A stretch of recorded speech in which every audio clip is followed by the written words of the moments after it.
Hi and welcome Beyond the Racing Line, the Formula One podcast, and it's 2025. 2025. Who would have thought that we've got all this way? But we are going to be reviewing the 2024 season. Welcome back, everybody. It's been a little bit of a long delay, and I think everyone's ready for some Formula One chat. Before all the F1 talk for this year, sorry, I'm going to have to get used to this year. This year gets started. We're going to review last year's season, and I'm probably doing exactly what I hate the most when it comes to the Drive to Survive, where it comes out far too late. But we're going to do it, and we're going to fill the little break in everyone's holidays by talking about 2024. I'm joined by Tristan Pocock. Hello, Tristan. Hello, mates. How are you? Happy New Year. Yeah, it's all those things. Everyone. When's the latest you can say those things? Yeah, well, I mean, like, I don't know, what, the week after? You give me the whole of it? You just gave it to me, and it's the 20th. I feel like if you got your group of people around you that you haven't seen, like I haven't seen you since we last did it, so that's fair enough. So it's like, that's the first thing you say. Maybe that's it. Yeah. You can't say it past January, you're right. If you're into February and you haven't seen your group of people around you, and you're questioning your friendship circle. Okay. Yeah. Understood. Anyway. How's things? You good? Good. Hey, good. I've been in South Australia, beach, we came back. Road tripping, 6-hour drive, painful, straight lines. Lots of little, like, unique towns that you go through as well. Dimboola. Nil.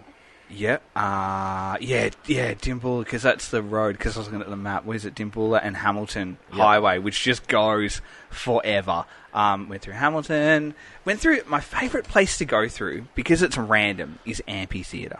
Oh, yeah? Yeah, because there's a post office, 8 people, a CFA, and then a playground. Yep. And there's a pub that every single time I've been through, and I reckon I've been through like 5 times, it's never open. It's a fairly cool name too, isn't it? Yeah. But, I mean, like, no one lives there. I remember going through there just after the COVID years, and one of my first thoughts was, if you live here, like, and you're in lockdown, like, how can you be in lockdown when there's like 5 people in this town? Wow. It was just something that really, I suppose people drive through the joint, though, so well, you're almost more at risk than someone who's hanging out in a big city by themselves. So anyway, that was good, but outside of that, I've been doing nothing, but it was lovely to be down there. White sand beaches. Thinking that I drive a 4-wheel drive when I don't. Properly good weather too. Yeah. G'day to all our English friends who are dealing with some serious cold weather. I'm well tanned. American friends who are dealing with some serious cold weather. I was watching a little bit of NFL. Yeah, good. The Buffalo Bills. The Bills. And Bills Mafia. The ground was frozen. It was the first half was summer and the second half was winter. Because there was not a snowflake in sight in the first half. Did it? See, I haven't actually got to the second half watch yet. the first half. I watched the first half. I didn't see the second half. Yes. But the first half, it was all frozen. Anyway, we haven't introduced the other person here. No, because we have a third member. Hello, Sam. We're joined by Sam from, it used to be Through an Amateur's Eyes. Tell us why that's had to change. Search optimization. So an unfortunate incident. Yes, unfortunately, he's found something that maybe doesn't give it the best light. So he's changed it up, and it's now Jaeger Dynamics. And so Sam is a friend of the show. He's been on a couple of times. Reserve driver. Wonderful, wonderful partner, wife. Paige has been on a couple of times, or one time as well, and. Yeah, we thought we'd better get him on because he's been doing a task for us this year, and hey, we're going to probably forget lots of things, and Sam's very, very good He's brought at remembering notes. things that happened. On paper. And it's important, if you're going to review a season, remember things that happened. I have brought nothing. I've brought myself. How's your Christmas, New Year's all been? Just a fair amount of work, being a shift worker in a hospital, but got up to Mount Buller. That was pretty fun. On the mountain bike? On the mountain bike with the boys, just having a good time, no rain, just absolutely loving downhill, having a few non-alcohol-free beers, which actually tasted good. There you go. Really, zeros? Yeah, zero. Well, where, tell me the situation where the zero was consumed, because I'm interested. You've just done your run and you still have to drive back down. Understood. So, responsible drinking, but at the same time you want to crack a beer with the boys after the ride. We know this. Yep. Being responsible. I'm hearing you. I think one of the greatest, I don't know if I'd go past a Coke if I wasn't having a beer, but one of the greatest Cokes I've ever had was on the end of a 50k epic. There's an Esky parked in the bush. 50 k's in the bush in Australia is hard work, particularly around this area. Yeah. And there's an esky park there, and they say grab a Coke, and I had about 5 k's to go, and I reckon that was the slowest 5 k's I've ever ridden. But yeah, anyway, very good, and so welcome. We're gonna get through all sorts of things. Before we do, we're gonna stick to somewhat of a standard setup, and we'll see how we go. We're gonna run through some drivers. We're gonna ask some big questions, which we've asked online as well. Yep. We got our end of year awards to go through. Few end of year awards, our thoughts and fan thoughts as well. Yep. So we've got plenty to get through. It might end up being a 2-parter yet. We'll see how we're tracking. There's a sprinkling of news around. There is just a sprinkling. I've got some good news items for us to discuss. Good. So I think there's plenty to get into. Before we get started, I want a season ranking. Usually I ask for a race ranking. Okay, cool. I want a season ranking for season 2024. Season ranking. I personally really enjoyed the season. Terrific. I thought it was, and going back and looking at some of the events that happened throughout the last couple of days, throughout the year, it was jam-packed full of moments. And you can unpack any season with moments because Formula One lovers, you love moments of first winners and all those sorts of things, but there were some genuinely great moments throughout this season. I thought it was one of the better seasons we've seen. It wasn't 2021 standard, but I tell you what, it's the best year since 2021, for a long probably time. Before 2021 for a long time as well. It's a runner up to 2021 for me. It's an 8.5. Thoughts, Sam? Time to add my numbers back, so that's great. Thank you for giving me back rankings. Let's talk about that. Yeah, sure. 8.5 to a 9. Like, it is not 2021. But you had a variety of winners. You had upsets, like mini controversies, mini DRS, that sort of thing. Different points right at the finale. Did we think McLaren was going to win? Who was Ferrari going to win? What's going to happen with the drivers? Just like a little bit chaotic. Max got there in the end, sure. So it's an 8.5 or a 9. I think you get in a 9 when there's a genuine championship on. And we never bought into that, did we? 9.5. No, we didn't. We didn't. You're right. Yeah. Yeah. Thoughts? A 7 for me, Whoa. which is good. How are things, Debbie? Which is good because you got to remember, right up until Austria, it was a non-event. So we come with a rush at the end. If I'm comparing that to a season of an 8 and a 9 and a 10, I'm looking at 21. I'm looking at 2020, 2010. 2012, 2011s, 08s, 09, that kind of stuff. Like, they're, for me, up in the 8s and the 9s and the 10s. So, 7 is good. Are they still considered modern era for those me, years? You know what? We're getting on a little bit. No, I know. I'm with you. Like, yeah. you go back throughout a long time, but I know. Like, that's 15 years ago. It is, you're right. And so, for the... And we've been starved for a very long time. Yeah. So got to be careful not to be jumping up and down because we haven't... But, 7's good. Like I said, we got to Austria and it was the Max show. And we were sort of going, we were looking at just by how much was it going to be. And in the end, it was a lot. Maybe. So, anyway. Yep. Tell me, opening question, quick one. We've probably moved past an opening question zone, but we're going to get into it anyway. Just had Christmas. What's your ultimate Formula One Christmas present? My ultimate Christmas present? I'm going to ask for Formula One, and you can give me a non-Formula One too if you've got one. Yeah. Money's probably not an object, but within reason. Oh. You can't have a yacht. I'll give you a realistic one, which I actually thought I was going to get. So a couple of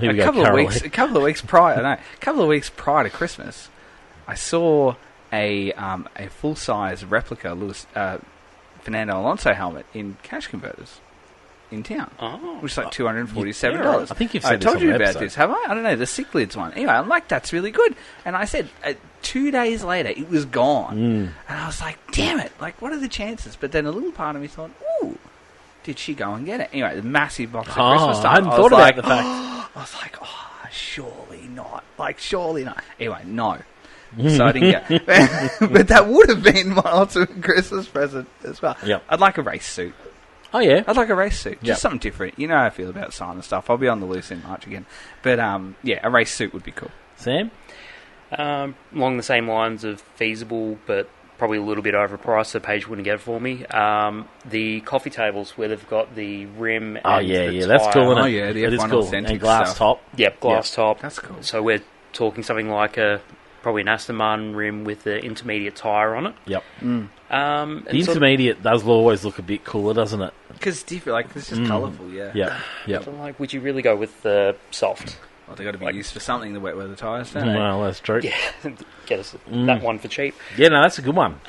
Otherwise, Aston Martin came out with the cycling kit through Pedal Mafia, and it's way too overpriced for what I'd want to buy for riding kit. So if someone gave it to you, you take out the price. Yeah, yes, I like it. I like it. Yeah, any piece of Formula One bodywork. Yeah. I mean, the ultimate, if we're talking about ultimates, would be a front wing hanging in the studio here somewhere, just hanging down. Wouldn't it be magnificent? That'd be awesome. Like, would you want a good piece or would you want like a broken piece? No, I'd like a good piece. For this shed, studio, for the headquarters, I'd like probably a broken piece, but my ultimate would be this nice shiny piece just to hang, and then like you do up the wall, nothing else on it, just pop for me. I've seen people that 3D print them, like to sort of not quite full scale, like a little bit smaller. Rear wing for a coffee table.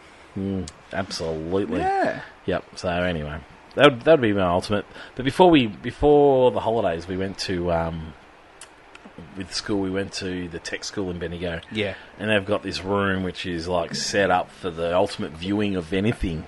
And I was like, if I could have a room like this for watching Formula One, that would be also pretty amazing. It would be next level. Alrighty, let's get into it. 2024. What we're going to do is we're going to start off with by going through all the drivers. Okay. We're going to go through the drivers. We don't have to talk for long on them, that's for sure. Yep. Sam reckons we've got 25 drivers. I reckon we've got 24. We'll see where we differ. So, Jack Doohan. Thoughts on Jack Doohan throughout season 2024? Jack came in for the last race. He didn't crash, and it was pretty much, that was like, and it was successful. He didn't show any speed. Cool. What are you looking forward to with Jack next year? I think I'm just looking forward to, well, depending on how many races he gets, very similar to what we saw, what we kind of expected with Piastri a couple of years ago. Just, I don't have any expectations. Just get through, do well. If you can sneak a point here or there, like that'd be pretty, a pretty acceptable season. They've dumped the Renault engine, so they're going with Mercedes engines, I think they are. Not this year. Not this year, but next year anyway. It's a bit of a concern, isn't it? Because they might become a bit backmarkerish, but, geez, they came alive this season. They came from, a second and a half down in the opening race to scoring points regularly in the last few weeks of the season. So, anyway, I think that's just it. If you can sit around like 13th, 12th, 13th, 14th, like be in that area. He doesn't want to be 16, 17, 18. I think that's probably a little bit too far down. There's going to be a couple of teams that are going to fill that void. The Stake's going to be there. The Williams is probably going to be there as well. You need the RB, I don't know, depending on what's going to happen and the direction they're going to take. So you just want to be there above those three, you would think. Sam, anything to add on Jack? No, absolutely agree with what Tristan said. Survive. Similar to what we said with Piastri at the beginning of his season. That's about it. Like, just try to run as clean a record when you have Flavio just looming like the hand of God, maybe that's ready the worry, to drop isn't it? him. Like, it's just putting that extra pressure on him by bringing in Colapinto, but you know what? It's also Formula One. Like, it's supposed to be pressurised environment. Sport, isn't it? It's supposed to be tough. I mean, the other thing going in his favour is we've got so many rookies going into this year. I've got to stop saying next year. Yep. We've got so many rookies going into this year that it's not the only one. It's not like he's going... I'd be more concerned if he was going up against a seasoned field. Like this year, we had a couple of rookies come into the teams, but overall, it was a fairly seasoned field. They knew their cars really well, whereas there's going to be a lot making some mistakes, rookie mistakes throughout this season, and so... It's not going to be... I'd be worried if he was going into that year with everyone's season, but I think there's so many rookies around. That goes against him, though, work well. He's got a sort of semi-known quantity that is, in line behind him, whereas the others don't. Like, Hadjar doesn't have someone, Antonelli doesn't have someone, there's no one way, but it's very well publicised, and Colapinto is a very handy, man behind in line. Kimi has Bottas potentially behind him if you want to entertain that thought for 10 seconds. Yeah, possibly. I don't think they. I don't think that pressure's on. I don't think the pressure's on with that. Toto's protecting him. Yeah, absolutely. I think the inverted pressure is sort of there for Jack. And what, the rumour of 5 races? Wow. I don't know. Who knows? This is a man that... If he's driving well, it doesn't matter. True. Logan Sargent, he was the man that sort of started the season. Everyone was scratching their heads a little bit, and also like, oh, you know what? Good on Williams for giving him another go, but it turned out to be probably a really poor call to give him that extra go. Yeah, he didn't step up when he needed to. Sargent was never at the level, was he? No, a little part of me still feels for him. I don't think they handled him well, and I don't think they treated him as well in the public eye as probably what they should have. Yeah. And you can't say that didn't have an effect on the way that he went about it. I think Australia and the events of Australia would have impacted the remainder of the season. Didn't seem to be a recovery after that, they didn't. And not that he was doing a lot wrong prior to that. He wasn't setting the world on fire, but he wasn't just, he wasn't collateral damage like he became at the end of the year. And he didn't recover from that, especially have that car taken from you when you did nothing wrong. And I really believe that was the catalyst for the rest of the season there too. And I think as much as James Vowles was that sort of heavy hand and we're doing all that supportive work, I don't know, I don't like that look for James, and I don't think he handled him well either. Couldn't agree more. Bottas is another 0-point scorer. 0 points doesn't necessarily describe Valtteri's year. No. There were plenty of things that took, I don't know whether they took points, but took decent results off him. Yeah. But you can't argue with a no-point season. True, but that car did nothing all year.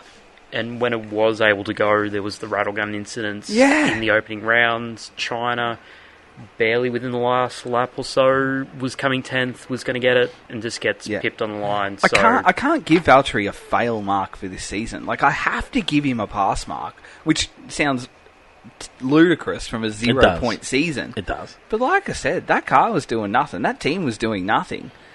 And they were just lapping just for the sake of lapping for 24 rounds. Like, agreed. We liked the pressure being taken off Valtteri once he left the team. Yeah.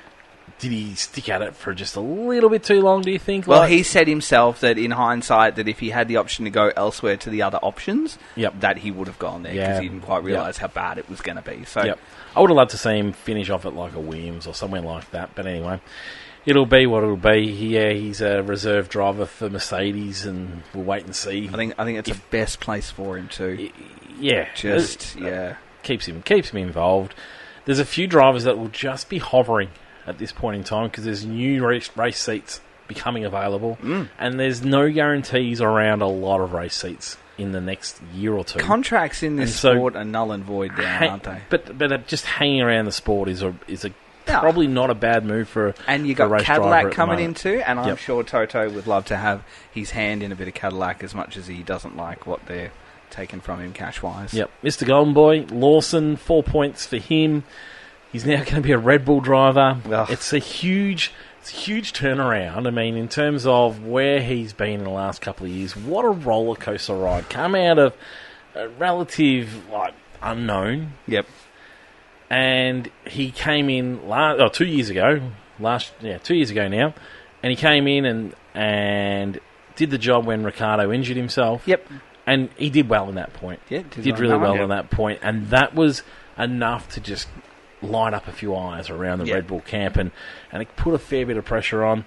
And then Ricciardo wasn't doing what they needed him to do, and they wanted Ricciardo to come out and show them that he was the man they couldn't say no to. Yeah. And he just couldn't do that, and so they brought in Lawson.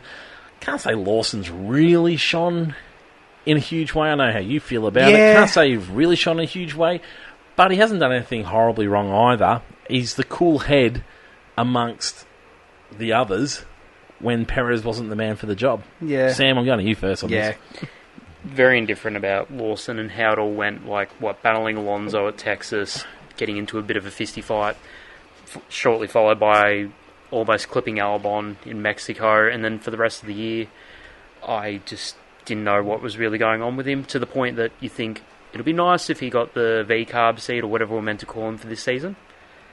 And then here we are with Red Bull. So, I think I'm just critical to the point of I want to see how he goes in the Red Bull against What Max. would you have done with that second Red Bull seat? Tell me. I could do 100 different things, and I don't think it would have mattered. You keep Perez, you bring in Bottas. So keep Perez was unsustainable. Keep Perez is unsustainable. So what would you have done? What? Don't sit on the fence. Tell me what would you have done instead of having Lawson in there? Sonoda, but I know that's mainly because that's right. No, it's the Honda deal. That's the thing. The Honda, it's a worthwhile call. Yeah, he's been on the sideline for so long, and that's the thing though. When you've been sitting second in charge, in charge of the main second team for so long, shouldn't you move to the main team second in charge? But somehow I don't have a degree in business management. I think there's more to it than that. Yeah. I think for them not to pick Sonoda just shows that they're just so unimpressed with Sonoda in terms of all sorts of things. His professionalism, the way he handles himself with the team, away from the team. It's one of those things where they weren't interested in Sonoda being one of their drivers. And not even consider bringing back Ricciardo. I know our hearts say Ricciardo time and time again. He did all the testing and everything like that to bring himself back initially to replace De Vries last year. Yep. As much as our hearts would have wanted that, Ricciardo's not even the answer. So, well, probably not, but I felt like they still missed a trick. Not finding out last year. Pulling the pin on Perez turns out would have been the best idea that they could have made earlier, and tried a few of these drivers on. Tried Yuki for a couple of races, tried Ricciardo for a couple of races, tried Lawson for a couple of races, and seen what happened. And unfortunately, they were in a fight. They thought Perez could get a job done, and he couldn't. But I'm with you, both of you, because I know exactly where you're coming from, Tristan. Yeah, you don't need to ask me my thoughts. Lawson. I mean, I honestly think he's going to surprise us all, but I don't think there's any evidence to suggest where that's going to come from. It seems like a hunch. They must be happy with his numbers on the sim. They really like the way he deals with the team, and that seems to be a big thing for Red Bull to not pick up Yuki and go on with Lawson. The engineers really like working with him, and so it's a really interesting one. It's a fascinating one. But anyway, what would you have done? So you refused to give me an answer towards the end of the season until they sacked Perez. Well, they did not. We hadn't. Yes. We hadn't spoken. No, and then they did. So then they did. So now what would you do? So I would have put Yuki in. Yeah, I would have, and because he's been loyal to the team. There will be some clause with the Honda deal. There's no other explanation as to why he wasn't picked, because his results are good. No. There has to be. The Honda deal would have only done him the other way. No, but that's what I'm saying. There has to be a clause there for the Honda deal. The engine's going, so therefore he's going. That's the only reason for me. Maybe that they shouldn't have picked him. But he hasn't done anything wrong. It reminds me. It reminds me very much of the conversation around Kimi at Ferrari in his final years. There was the call to replace Kimi and hang up the helmet and give it away. And even during that season, he won in USA in that season, but he wasn't doing anything wrong. And that's kind of how I feel about Yuki with this one too, that he was the rightful next person, because Hadjar is the untried, and I just think it's a slap in the face to Yuki for Hadjar. Had he have been picked. But then Yuki has been there. Lawson, he's had a bit of a sprinkling. I mean, Dan was there. It makes the whole Dan experiment totally pointless now in the end, doesn't it? Yeah. We shouldn't even come close to picking him. So you might as well have not put him in. But for me, that makes sense, though. Yeah, makes sense. You go and find out. Has Ricciardo got what we need from him? No, he hasn't. But then you kind of say, if we're finding out, we knew what Perez was doing midpoint of the season, but we kept him. If you weren't happy with Dan, you probably already knew then, because he didn't do a lot in the second half of the year. So I think dragging it out was just the worst look for Red Bull ever. For me, Yuki makes mistakes. You just think he's there, and then he makes a dumb mistake every time. Not occasionally. Every time, and it's not like it was Max, where Max was a 17-year-old and grew out of it. Yuki has been in the system for some time. And he'll run across a bollard in the middle of a race, or he'll crash into someone in the middle of the race, or he'll have a blow up, or he won't do something. And it's just every time, just when you think oh yeah, like, Yuki's case has got to be good. And then he does a Yuki sort of thing. I think it's different with Yuki for me because, like, for me, that's him. Like, that's just who he is. Yeah, but as a Formula 1 team, that's not what they want. No, I know, but you can't have the same robotic person every time you grab a driver. That's exactly what they want. We need person. We also saw the V-Carb wasn't there in the end at all. Like, it wasn't doing anything, that chassis. You put anyone in that, it was doing nothing. So I think they've got to take a bit of onus as well on the results of, their drivers as well. I think there was a lot more talent there than what that chassis showed. Anyway, It'll be an interesting little watch. I went on my rant on our group chat when he was I wonder whether Lawson will get similar treatment to Doohan in a way where there's a little bit of... Imagine if Hadjar comes out firing. Imagine if that's the case. Maybe. Or if Yuki absolutely smokes him and fixes up a few little bits and pieces. It's just, it'll be an interesting one. You know what my way too early prediction for the season will be? I don't want it yet. I'm giving it to you. Lawson is just going to be annihilated by not only Max, but it'll be the two Ferraris, the two McLarens, and whoever would like to tip in there. He will be absolutely annihilated. Worse than Perez? Worse than Perez. Because he just will not that's be the one we want. In the same Sam, way, we got him to say worse than Perez, and that's what we're going to be holding him to. In the same way that Fernando just destroyed Stroll when he arrived at that team and just went no, and that's just Max will just wipe the floor with him. He's done that with everyone, but he's not going to get in with Charles. He's not going to get in with Lewis. He's not going to get in with Russell. But what does a good season with Lawson look like? Like if we're saying with Doohan, if Lawson is the replacement for Perez, then it has to be the results that Perez wasn't getting. Like if they were so content with Perez continuing on the season, they weren't clearly. No, but they didn't make the call to show us that they were. So they were happy just to go. Well, you know what? We'll just back Max. So if what they wanted from Perez was second and third and fourth every weekend, then if you're going to bring this guy in to replace that, and you had Dan, who was your project to do that, then the next man up has to do exactly that, because that's what you're looking for. I agree. You're looking for that with Dan. If you're not happy with that with Yuki, and you were happy to just leave Perez there knowing full well you wanted the second place, the third place, the fourth place, or you wanted the win when Max couldn't do it on the rare occasion he didn't, then that's what your next man up has to do. Agree. Like, he has to. Agree. Like, otherwise, what's the point? You might as well have gone and picked Dan or pick Yuki. Yep. I told you it was going to be a two-parter. Zhou picked up 4 points. In China. Yeah. Was it in China? No, it wasn't in China. Did he get points? He got a point, didn't he? Sorry, in that one. That was a long time ago. Qatar was his point scorer. Qatar, that's right. That was his big point scorer. Yeah, he finished 8th with 2 in the second last round. Yeah. I mean, it's a career that's... I don't know, it's going to be forgotten pretty quickly. A cool guy, a nice fella. Apologies for all the sounds, guys. It's too hot to have the door closed, so we're copying the birds, we're copying the dogs. Yeah, it's like 40 degrees Yeah, she's a little warm. But yeah, so it'll be a career that's forgotten quickly. Absolutely. Already have. Probably one of my favourite parts of his career was his race in China, where he finally got to race in China, and there was an emotional end to that race. They parked him on the grid, which we hate doing, but yeah, it was an emotional end, and it was a lovely moment. But it's just going to be a career that just disappears, isn't it? Oscar Piastri will forever look at that year and go, "Man, I'm so glad he didn't pick me," because he was the alternative when Zhou paid, what was it, 81 million or something like that. His sponsors brought him into the sport over Oscar, and then Oscar sat the year out. Oscar was supposed to drive with... That was the year when the choice was Oscar or Zhou, and Oscar won the title, and Zhou finished like second or third. Both part of the Alpine Academy. There you go. And then that was the option, and then Zhou's sponsors came to the party. Is it 81, Sam? Was it 8? It was a lot, and there was an 8 in there, and it was in the millions, and that got him into the sport over Oscar, and he had another year out. There you go. There you go. Okay. That's a sliding doors moment. It is. That is a good sliding doors moment. I like it.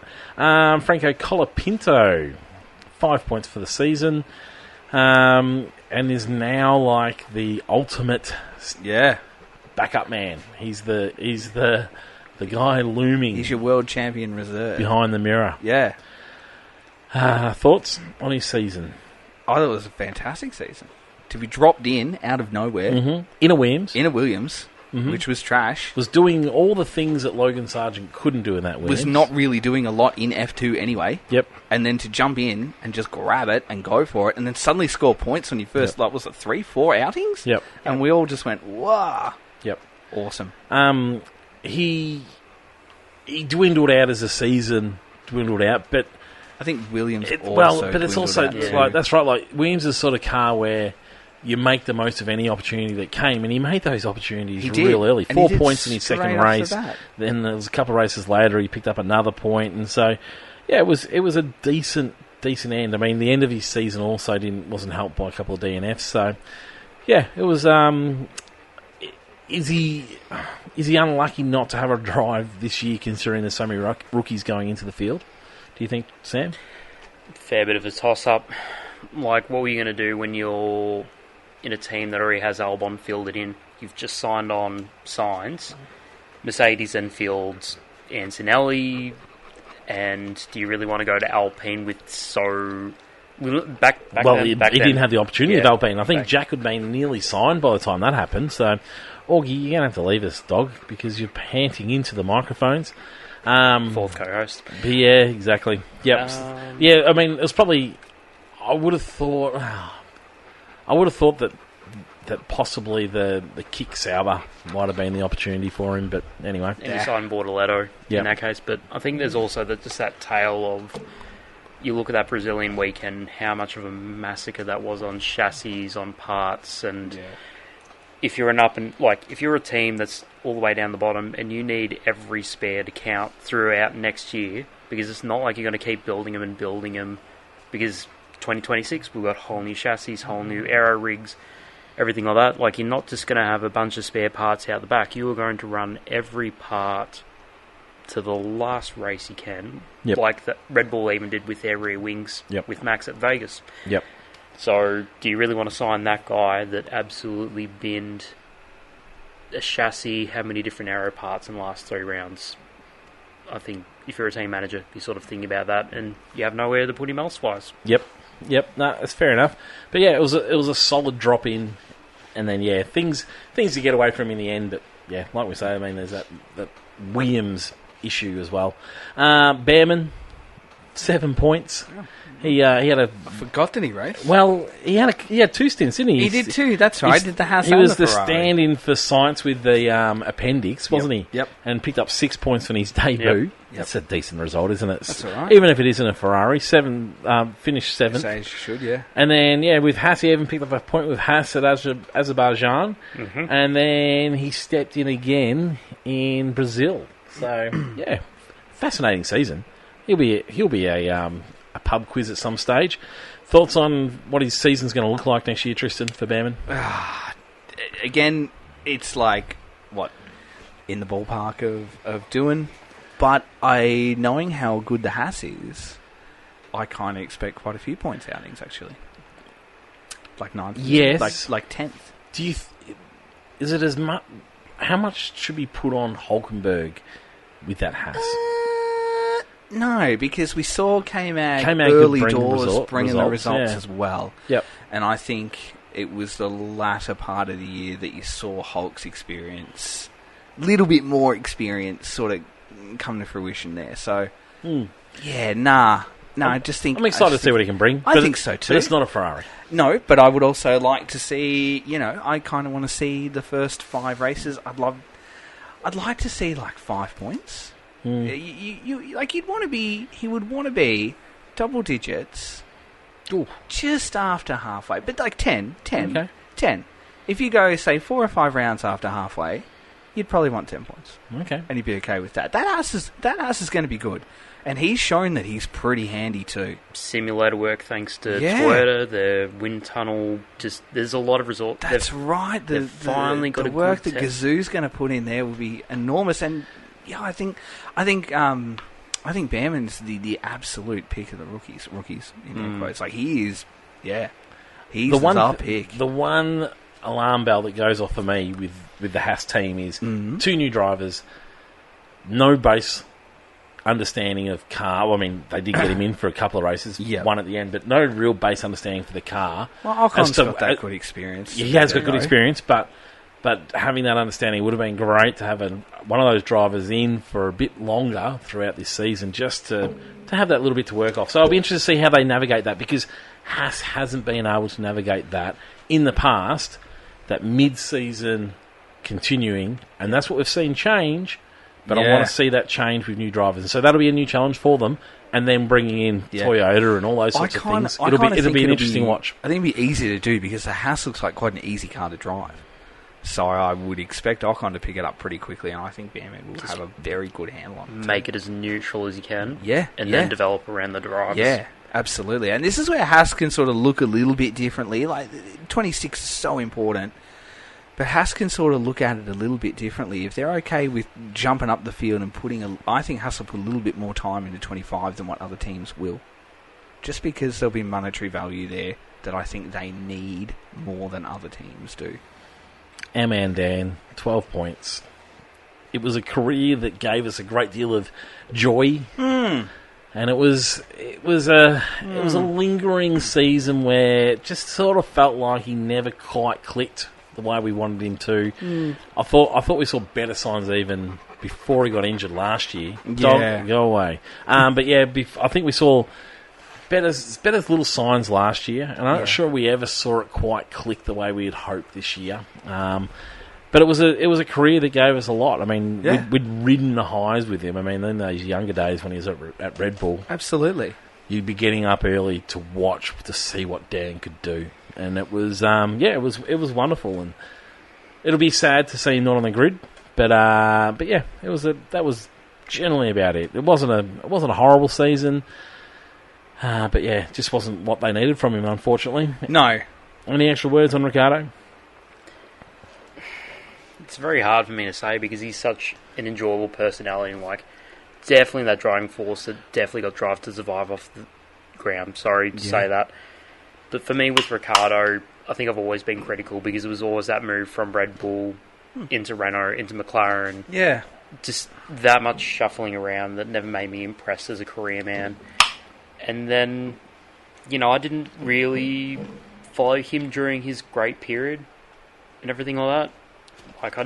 Who were you following in that time, Sam? Valtteri Bottas and Williams. Shit. I love Valtteri. I love Valtteri. Yeah.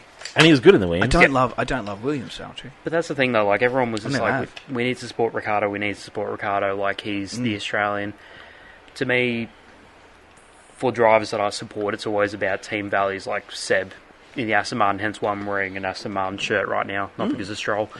And for me, Bottas was always my favourite driver. I don't follow nationality, I follow what the driver brings. And even though Ricciardo was the most Aussie to ever be on the grid, and I'll always thank him for it, giving us a good rep, but at the same time this year was just slowly watching the downturn. And it was painful to watch, wasn't it? It really was. It's you just kind of wanted the next race to be the end, and then when the way they handled in Singapore was this. When am I allowed to swear on the podcast? Absolutely, fucking shit. Yep. Yeah. And the parting ways is doing the fastest lap to steal a lap from Lando that really didn't matter in the end. Yep. And to have nothing and just to have him choke up on the TV the entire time.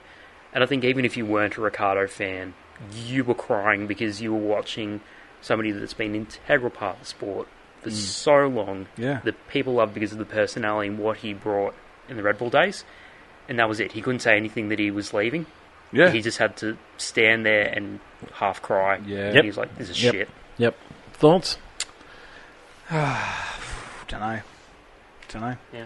It was nice having an Australian that you can be proud of. I think when you look at this time of year, you look at our tennis vlogs, and you just can't be proud of our tennis players. I mean, since Ash Barty retired, you can't be proud of. Alex Steeman, all you can be.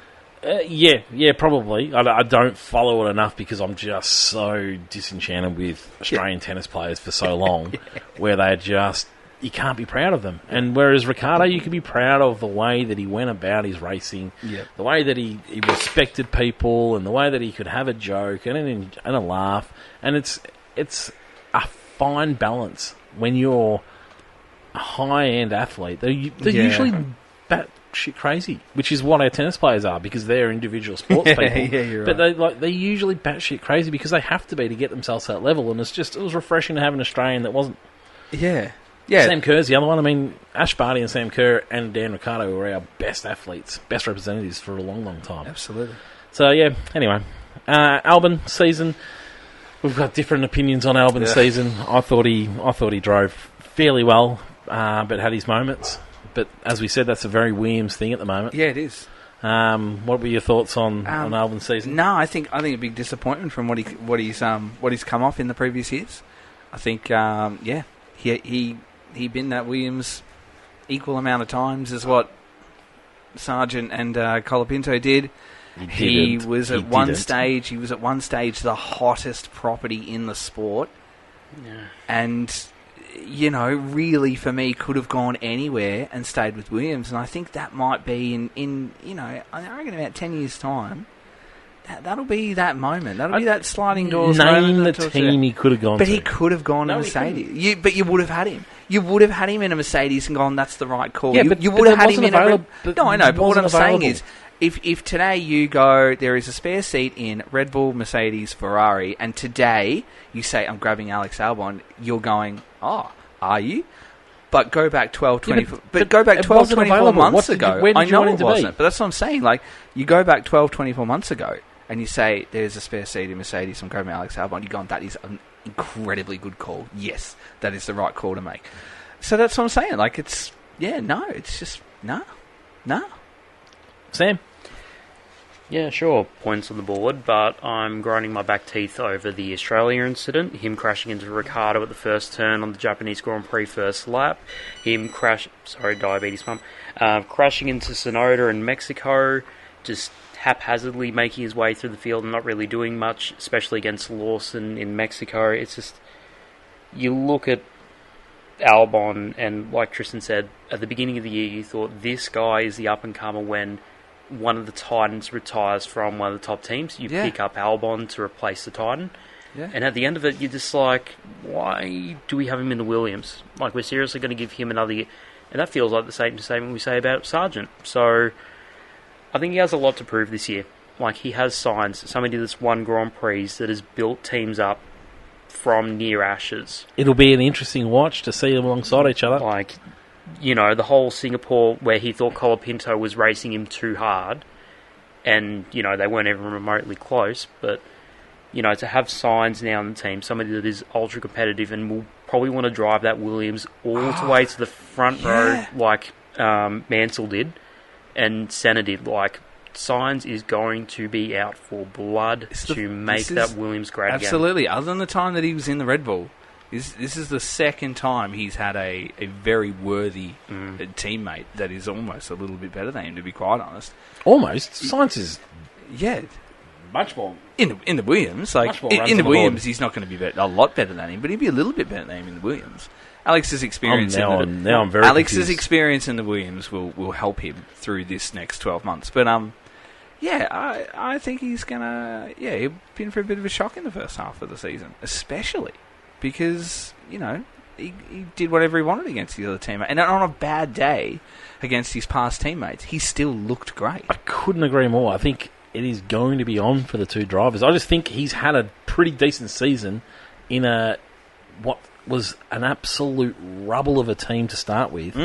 He's come out with 12 points, and this is in a Williams that used to be at the back of the grid, started all the way at the back of the grid. Yeah. I think he's had an okay season. It's been messy. But I don't know. I don't mind it. Magnussen, 16 points in a Haas that you can't necessarily say he was in a Haas anymore. Yeah. As if that was a bad thing. No. That was a good thing, so 16 points probably wasn't enough. Thoughts? No. He had such potential. Yeah. Like, such potential. Like, the first few rounds, he's setting the world on fire and matching it with Hulk and beating him in some instances. And then, we questioned the return, and then he showed us up big time. He did, yeah. Like, he really did. We were dirty on the return. We got that horribly wrong. Horribly wrong. Yep. And then, the race ban, and then you're like, no, and then you think... And, what I loved? If you saw his Instagram, and he's, farewell with his little girl, where she gave him a kiss, put his visor down every race. I was like, oh, God damn it. Like, why did I not see that throughout the year? Like, it was so wholesome, and I just sort of... he's a great guy. Terrific guy. Like, the most wrong call I reckon I've ever made on a driver is just K-Mag's second coming. Like, I couldn't have got that more wrong. Yeah, but he didn't perform in the end. I know, that's what I'm saying, and I'm kind of disappointed he didn't perform. Like, I really am, because it just had so much potential. You know, like, as Tristan said, such a good family man off track, and just following those sort of things, you think, this guy's actually racing out here, trying to keep it as civil as he can, so then he can return home to his daughter. And for him, that was an effort. Yep. Yeah. And then to immediately drop the atomic elbow into Sargent in the Miami Grand Prix and take him out in such colossal fashion. But again, thank you, Magnussen, for proving that the point system actually does matter, because you actually got the race ban. But in the end, I'm very excited for Magnussen to go into the World Endurance Championship. BMW is so good. BMW, and that is a reasonably competitive car. So it's going to be good seeing where Magnussen goes from here, because otherwise, when I was watching him throughout the Formula 1 season, you sort of have to remind yourself, shoot, this guy's on the grid, where is he? 17th, sometimes gets into 10th, and you think, how did you get there? Yeah. So, you know, he did what he had to in a Haas, definitely outshone by Hülkenberg, but at the same time, you think he did what he had to do in the team, made it home to his wife and daughter, and finally proved that the penalty system does happen, so good on him. Fair enough. Ocon, thoughts on the man? Yeah. Finished with 23 points. That Alpine was once like Williams, an absolute piece of junk at the start of the season. He was getting results early when it was garbage. Well, it wasn't results. No, but he was the form driver when the car was not on form. And then as soon as the car came to life, he died. Yeah. That's the best way to describe it. Well, he picked up a couple of points here and there. Yeah, but he died. Yeah, he ended up with 23 points, but 18 of those were in that Brazilian wet. Yeah. Where they came from through the nowhere, field like second, third. The French go boating. Yep. And so you take away those 18 points, and it's a pretty lousy season. Absolutely, but he did. He drove really well at the start of the year. I thought he was solid, but once it came to life, Gasly came to life, and then that's when the points were on offer. Yep. Anything extra to add? No. Ocon? He's moving to Haas. I personally don't rate him that highly. I think Haas is undermanned coming into next season. He might prove me wrong. We've never seen Haas with new drivers, so they've always gone back to the old school. They've never gone to new people. So hard to see. It'll be an interesting watch. Stroll, 24 points. Sam's man, he's wearing his uniform. Yep. If there was ever such thing as flour-flavoured ice cream, there's Lance Stroll.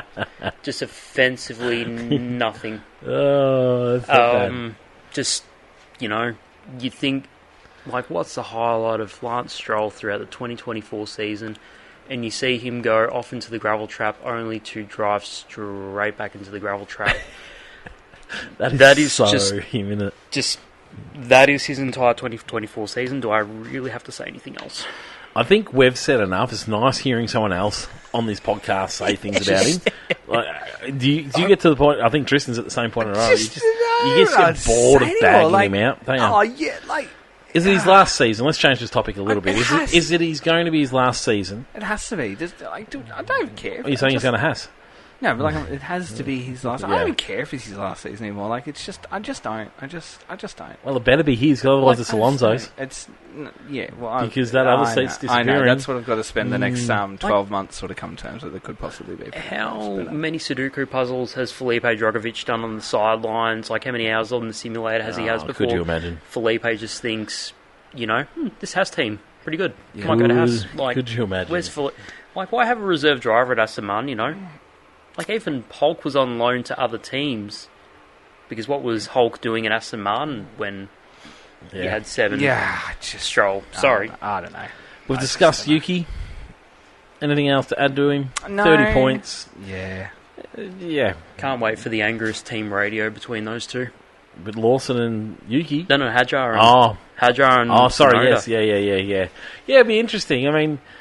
if you're a development team, you're going to have to be got some mind coaches in there, aren't you? It'll be that'll be a watch. Hulkenberg, we've discussed him as well, but yeah, classy driver. What are your thoughts on his move? Actually, well, I don't know if we're discussing. I think it's Is it good? Is it bad? What is it? I think it's good because it's a real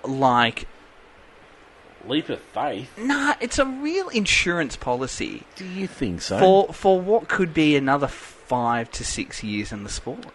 Because he wouldn't have got that in Haas. And if he can be the countryman for Audi, the experienced driver for Audi, and the man that will develop them to a point where they can be competitive, and if that takes 5 years, so be it. I really don't think it's going to. But he's secured himself a little bit more time in the sport is really what this decision has been all about. Because he was not... you couldn't see him driving for Haas for another 5 years.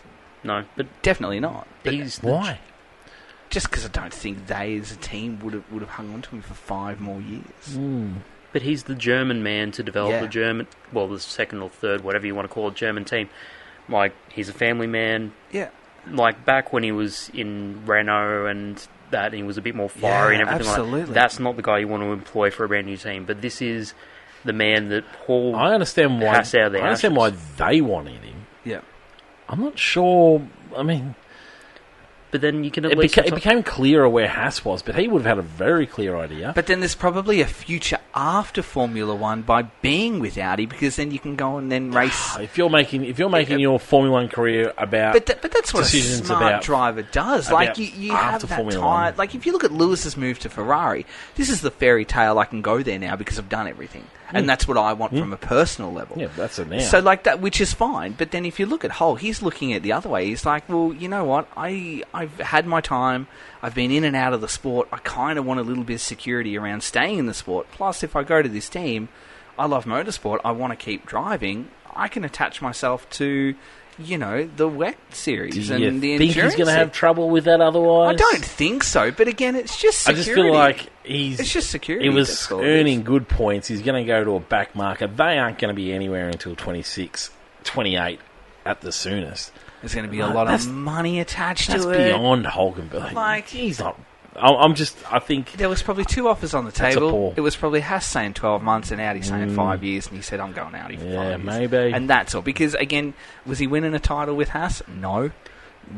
Do you might as well have a gamble on doing something successful with Audi? Yeah. When you're just loitering around 5th and 6th in the Constructors and 7th, you might as well... You got a free kick. It might be You got a free kick. We could be here in 12 months' time talking about Nico Hulkenberg, the 2026 World Champion. We very well could be. In and Audi. But we were definitely not doing that in Haas. But for that to happen, Nico Hulkenberg finally has to get his first podium. Yeah. But we knew we definitely weren't doing that in the Haas. And he knew that too. He's not scoring a podium in a Haas. He's not winning in a Haas. He's not a champion in a Haas. He ain't doing that. He ain't doing that in a But go and have a free kick and see. Because at the end of the day, you're not doing it regardless. Gasly? Pierre Gasly? Yeah. You know what? A real strong showing. 42 points. Second half of the season came alive. Yeah, that's okay because they were doing He and the team were in sleeper mode. I mean, there was nothing to do. At the start of the year, there was nothing to do because they were nowhere. They didn't understand the car. And they came alive. And full credit to them because they came alive and Ocon was made things happen. Is Alonso past it? Very mindful of how you respond to that in person. Can Aston Martin finally develop a car that isn't another green tractor? Why does every tractor have to be green? Can Alonso develop a car? That's the big question that gets asked around here. Shane is onto something where Alonso doesn't improve a car. Most of his points come in the first half of the season. Second half of the season, he typically dwindles away. Is it Alonso just as much as it is Aston Martin? It's very hard to say, not knowing how much... when Ocon was saying that Alonso doesn't do simulator work and everything like that, how much does the simulator really prove? Well, it does a fair bit for the teams. They spend a lot of time with that. But yeah, it's just an interesting one. But back to the original question, is Alonso past it? Is he past his best? He's past his best. Is he worthwhile keeping in the sport? As long as somebody wants to keep buying him, he's worth it. That's the thing. He's either going to bring in fans, he's going to bring in experience, maybe he brings in a really good drive if they get a car underneath him. But, then we can just keep asking the question, is Hamilton past it? Is Hulkenberg past it? That sort of thing. Like, the car underneath you supports your argument. And that green tractor and the shirt that I currently wear is a pretty shit case. But, I want to see what happens this year before, you bring in Adrian Newey, all his knowledge, how he'll direct the team, because it's not just Adrian Newey with a pencil all of a sudden overhauling a car. Yeah. It's Alonso with Newey directing a team. How well do we go? And if nothing really happens, there's my judgment at the end of the year. Does he pass it, Tristan? No. I'm only being cheeky. I don't think he is either. No, he's not. I'm trying to stare. But, I mean, he's past his very best. I don't doubt that. I think so, However, I don't know that you necessarily have to be at your very best all the time if you've got the right team and the right structure around you. 50% Alonso is currently better than the next rookie coming in. It really is. It isn't. But, yeah. Will he go in the next couple of years? Yeah. With all the rookies we've got in there's a couple of years left. With all the rookies we've got, it's worth keeping some of the old. Of course it is. And Alonso still turns out some great results. I agree. I think he's fed up with this business of the team can't come with him, and he gets frustrated around that, and it's McLaren, he had enough, and it's just like, far out. Like, Lawrence Stroll gives that team absolutely everything they need. Absolutely. And Alonso has to keep his head in the game long enough for Newey to pay off. Newey will fix some things on this car. You watch. He'll fix some things on this car this year. He'll walk in day one and go, the way that you've done that floor, take it off, but I mean, he'll know already. Because, of course he will. Not that he's working, because he's on gardening leave. That's exactly but right. He'll understand that car anyway, because of his role anyway. Yes. But he'll be able to come in and make some changes. But you won't see the full benefit for Newey until 26 and beyond. And that's like, you just got to keep Alonso in there. The big news is that, and I've been a big one on this one, that Max is coming to that team. What's that makeup look like? Is it going? Could you imagine a Alonso Verstappen team? Wowie.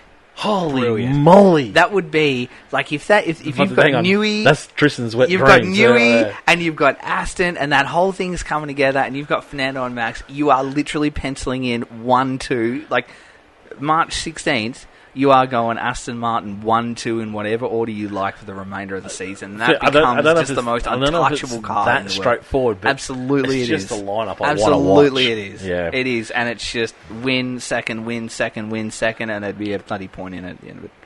Now, 70 points, massive jump. Hold on. I was about to say, I'd like to write a new novel for Tristan.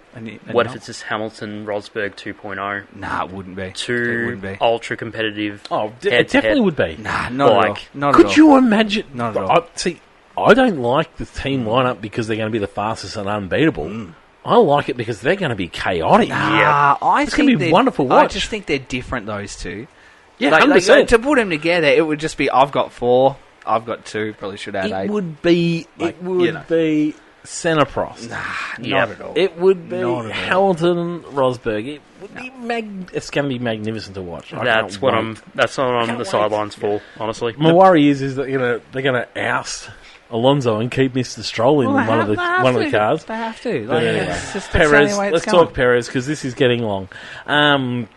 So Alonso was on 70 points. Perez finished on 150 points. What a jump from 9th to 8th in this championship. 152 points. Massive, massive margin. But 152 sounds good unless you're in the team that won the Drivers' Championship and your teammate scored 437 points. Yeah. It was a disgraceful season. It was atrocious. It should have been changed halfway through it. And that's not his fault. I don't blame him for that at all. That's a strange statement. I blame the team for not making the call. Oh, he's not going to make the call. That's what I'm saying. I blame the team for mismanagement. Yeah, so it was a very ordinary season. We knew it was coming into the season. Yeah. The weirder thing was they re-signed him even when he wasn't really in form. Yep. Beyond that last season, and then they've had to go on and embarrass themselves by changing that. Have we missed anything across the year on Perez, No. Sam? No, really, just welcome to the official sponsor, Kit Kat, welcome to McDonald's. Just brings in a whole lot of advertising dollars, and, it's been the main point you guys have been saying throughout the year while I've been listening to the podcast, while on walks, on rides. He's there for the sponsorship, or he's got a WhatsApp message that is a ticking time bomb. Honestly, I think it was politics that saved him in the end. If that team was together, and that team was the Red Bull of 3 years ago, I think we see Perez get sacked. I think we see we've seen the evidence of that happen over and over and over. Yeah. This team used to sack drivers left, right and centre. But I think the politics, no one could agree on anything. No one wanted to back down. And it looked like someone else had control if a move was made. And without that top leadership of Mateschitz being there and running the show and creating order, it's been a real shit show at that team. And a lot of people walking out anyway. Yes. So the last left, thing, right and centre. And then when your driver goes, they needed that stability. And that's all that saved him. In the end, that's all that saved him. And in a way, I somewhat understand it. I understand where they're coming from. Did it get handled nicely? No, but was sacking him any better? Probably not. I don't know. Formula E on the cards for him. Is it? Yeah. Okay, bad luck. Hamilton, 223 points. It was okay. It was an okay season. Did it feel a little bit like they went Russell-ish towards the end once it was announced? I think that was a natural progression anyway. Like, you do that as a team, but then also they did it in a really respectful way because he's been their man for so long. Yeah. The Silverstone win was just... It could have been bad, and I thought Hamilton started behaving badly. Remember, he got real sookie la towards the end. Yeah. I don't want to finish. I don't want to finish with this car. I don't want to finish in this team. I don't want to finish my dinner. Yes. I don't like it. Yeah. And then he came to his senses, and then, I love everybody so much. This is so emotional. Yep. One moment, though, Hamilton winning the Silverstone Grand Prix. Yep. See, I don't need more Hamilton wins in my life. Not because I hate Hamilton, just because I've seen him win so many times. Yeah. But I love that win so much. I think it was because we haven't had a win for so long that we were okay with it. Yeah, he nicked it off poor old Norris, which I felt for Norris at the time. But and everyone sort of forgot about that really quickly. But it was an emotional win, and it was my favourite Dr. Autoart painting throughout the years of the Union Jack wrapped around his shoulders. It's exciting to see what he's going to be able to do at Ferrari, I think, next year. Yeah. But I think it was the right call. Yep. If we hadn't been going into another year of Hamilton next year at Mercedes, there would be no interest in it, would there? Yeah, no. Yep. So, anyway, Russell beat him in the end, 245 points to 223. Yep. He had a pretty decent season. Yeah, it's pretty good. There was a win there. To stand up as the leader of that team. Yeah. I think Hamilton leaving would be the best thing for Russell. Possibly, yep. I think he's ready. This has been the longest apprenticeship to lead this team. Well, he kind of has to be with Kimi coming in. That's right. Even if he's not ready, you better be ready. Kimi might be quick in times, but he's not going to have that consistency. He's not going to be able to lead that team. He'll have flashes of speed, but it certainly won't be week in, week out, session in, session out. It'll be interesting to see how much of Russell's sookiness rubs off on Kimi, because Russell can get into the little sookiness as well, can't he? So it seems to just be a trade of that team. But anyway, Carlos Sainz. Sam, season on Carlos Sainz.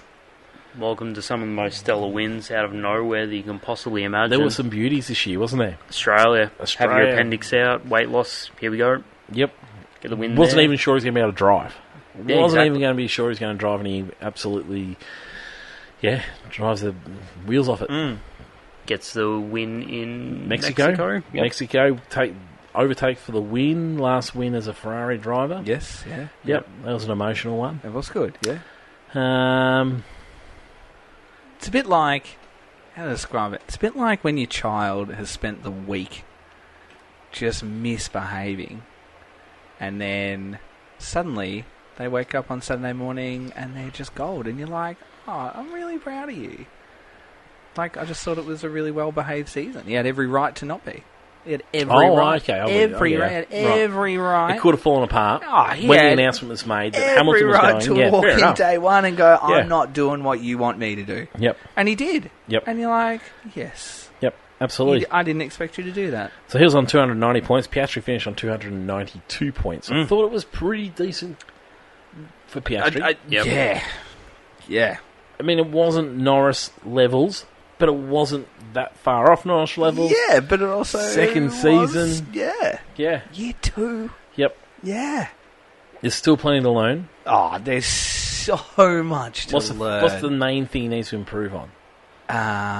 Just starting the year a little bit hotter. Oh, really? Yep, I think. I thought he started okay. Yeah, Thoughts? What's the thing he needs to work on still? Just that general long run and just getting used to the tracks over a race distance, because second year... Managing those tyres. He can look hot in one tyre and then he just looks like he's gone in the other one. And while there's improvements made, it's still not quite where Norris is. And I think Norris is actually pretty bloody good at it. But yeah, I think that's still his main area. Consistency is probably the other area, isn't it? Oh. But geez, we're nitpicking up. Oh, absolutely. Year 2. Absolutely. Year 2. Second-year driver. Mathematically in contention for the title. Yeah, 2-time winner. Yep. Yeah. He was... in year 2. Wow. Which was your favourite of his victories? The one that he had to get given back to him? Azerbaijan. Or the second one? Yeah, Azerbaijan by a mile. Well, it was the win we needed after his first. And he wasn't expected to win. They weren't expected to be good. They came out on the Thursday and said, we are going to suck here, and then they suddenly didn't.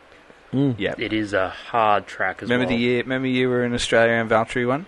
And we sat in that press conference and he said, we are nowhere. And we sat there and thought, no, you're not. And he just wiped the floor with everyone. Yep.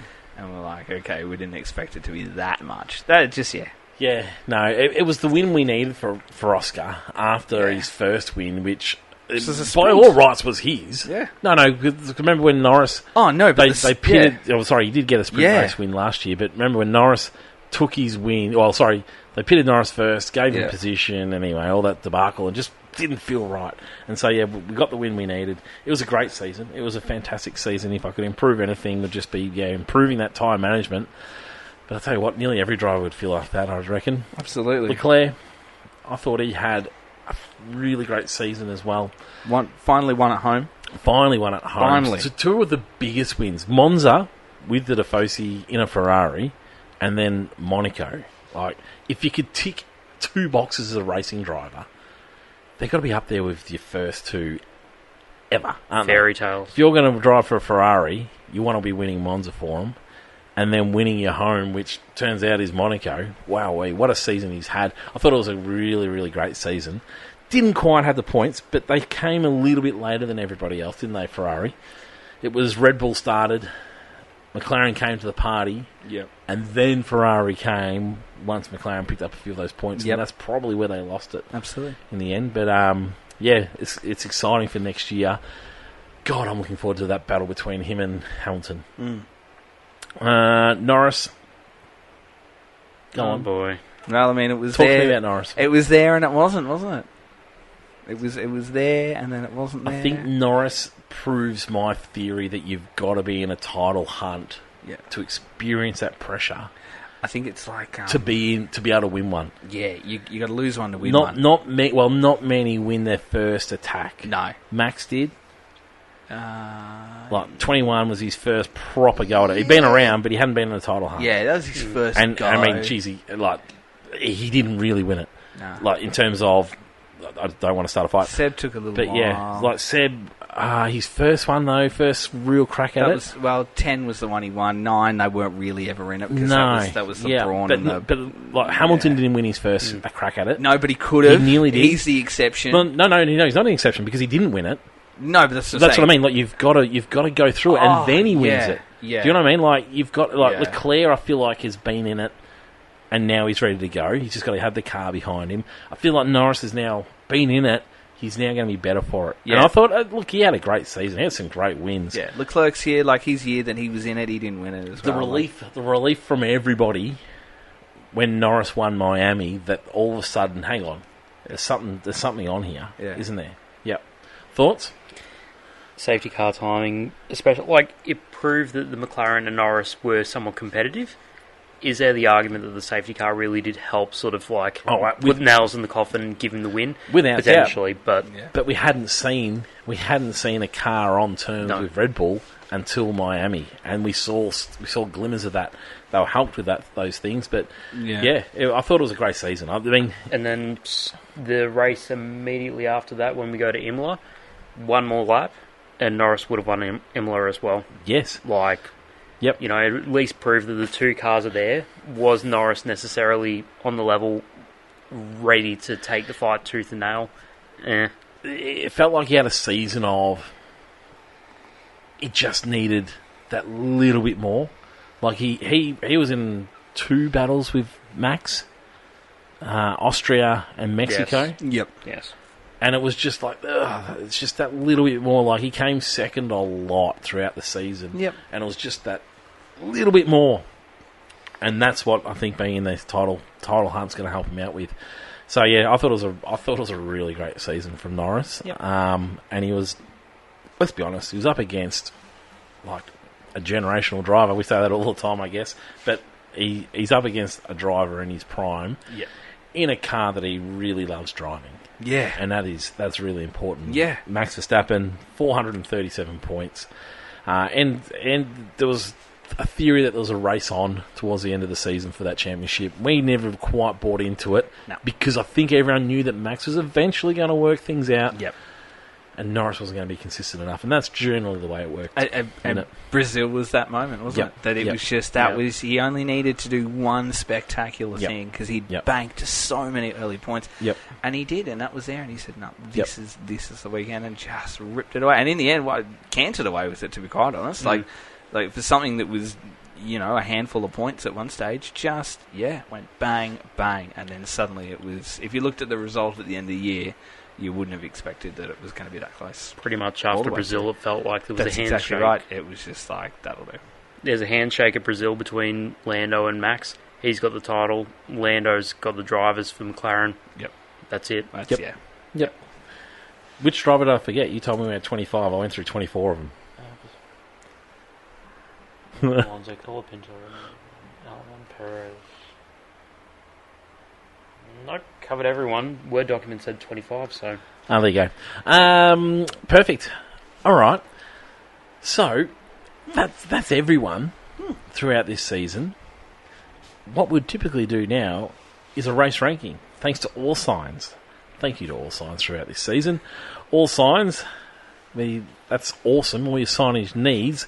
So throughout the season, what we did was we'd give out a 3, 2 and 1. Yep. We've been doing this. We've been awarding the driver of the year. Oh, yes, yeah. To a driver. I think we've had Gasly as a winner. I think we're not very good at keeping... No, Gasly's been the F1.5 champion. Yeah, I reckon... No, maybe he didn't win. Anyway, so this is what we usually do.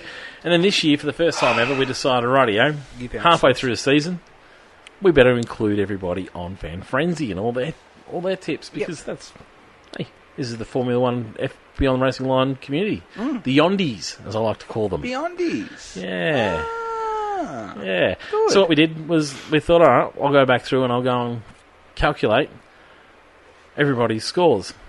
Turns out that's not really the sort of thing I like doing. You're interested in doing, to be quite honest. Yeah, you looked at that and went, I'm not doing that. Luckily, we have a Yondi with us that is very good at that sort of thing. Has a lot more patience than I have for those sorts of things. And so Sam, I think he knew that I wasn't doing this behind the scenes. Yeah. And one day I get a message saying, just so you know, I might have been calculating all these for you. Do you want them? I was like, yes. Sam, is that really how it went down, or were you pretty much cornered? I didn't know. And I think it was told to do this. Honestly, I just think be honest. Just the season's over. Just be honest. No, absolute honesty. I was right, and on the exercise bike, pedaling away, listening to Roger how he's like, I'm going to do this, and I'm like, and you were like me, sitting there thinking, no, you're not. I think I got off the exercise bike, cracked a beer, and just went for it because... See, you're a lot nicer person than I am, because I was also sitting here listening to that. I agree with that statement. Just thinking, oh yeah, this will be good. And then I thought, do I help him? No. At no stage did it cross my mind to lend him a hand with this. I agree. He's much nicer than you're a much nicer person. No, but the power of cracking a beer, Tristan, just saying, like what we've been doing throughout the podcast. So, and that was enough. Run through the People's Champion. Absolutely. So we want to find out who is the driver of the year, the People's Champion, as we've now dubbed them, because the people, the Yondies, are all voting for this. Thank you to everybody for all your wonderful contributions on Fan Frenzy. Yeah. Do I have to do the Tristan order where I just randomly pick them out? You can do... Actually, Sam, tell me, does your head twitch every time he does that? No, it doesn't. Pretty much, yeah. No, but that's okay, Sam, because that's only for the detriment of one person, which is you. No, but that's the only reason I do it. That's the problem with the way you think about this podcast. That's why we do you're talking to me. I know. You think you're talking to me, but there are thousands of people out there. I forget about those people. Twitching. I know you do. So do you sometimes. Roger's eyebrows furrowing and then Tristan's cheeky smile. 90% of this podcast is doing things that annoy each other. That's what 90%. That sounds like a correct statement. All right. Radio. From the bottom. Doing 1 point thanks to me. Thank you, Jack Doohan. You can thank me later. There you go. I said I was in charge of the People's Champion and nobody was walking away with 0 points. So, Jack Doohan, 1 point. 25th. Disappointed no one gets no points. Logan Sargent, 2 points. Trying to remember if that was the Dutch Grand Prix in which fan decided to give him 2 points because he said he's not going to be here for much longer, so he gave him 2 points. Bottas, 3 points. Lawson, 4 points. Stroll, 5 points, tied with Ocon, but because it's Tristan's podcast as well, I decided to put Stroll just below Ocon. Good. Very good. Thank you. Magnussen, 7.5. And where we get into the shock, 10 points, Perez. So Perez has less points than Zhou. Perez, yeah, Perez for 10. Makes sense. No, and they would have been sympathy. They would have been sympathy points too. No, because he had a second. He had a race every now and then. He started the season okay. It would have only taken 2 races, if not, to get 9 points. Go to the breakdown. Few points in Bahrain, Saudi, 1 point in Hungary. There you go. 4 points in Azerbaijan before he decided to take out Sainz. That's the problem with all the Yondies voting. We can't blame each other for them getting points. I used to be able to blame Tristan. Like, I remember when you gave him that. That's ridiculous. Yes. Anyway, continue on. Remember when Dan used to score like 80 points? When Watsy was on the podcast. Don't worry, we've got that for later. Albon, 12.5 points. Just below Zhou on 13 points thanks to that night in Qatar. Albon just below Zhou. Ricciardo, 20.5 points thanks to Adam Hughes. You get a shout out for being the most consistent voter for Zhou. Even on weekends where no one else was voting for Ricciardo. Yeah, right. Adam Hughes is there giving Ricciardo points. I like that's the spirit. I like Good, Adam. That's in Watsy's ideas. And once again, for the Tristan voting system, 21 points Colapinto, 21 points Alonso. Alonso gets over Colapinto thanks to the Tristan democracy. Good, because you're here in person. The same as Alonso. I told you, but I reckon I would have given him 21 of those points because I love him. I'm up and about him. Jeebus. Alonso picking up a massive 13 points in China. Weird. Go up to Behrman, 21.5 points, so 0.5, but a lot of that's thanks to Saudi Arabia subbing in for an appendix. And I was going to say, you get extra points with those sorts of things with these opinionated votes, don't you? Which is good, I like it. And the Azerbaijan job as well for Behrman. It takes in the human. Gasly, 29 points, pretty much towards the end of the season, especially French people in a boat. Russell, 33 points, surprising. You know, nobody's favourite except for Jason, calling him a beautiful man. Yeah. Surprise, surprise, 39.5 votes. Tsunoda. It is surprise. Above Russell, go figure. 40.5, Hulkenberg. Okay. Yep. Thought he might have been higher. Sainz, 87.5.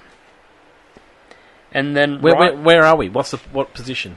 Sainz is 6th position. 6. Ooh, so we're going for top 5. Let's go.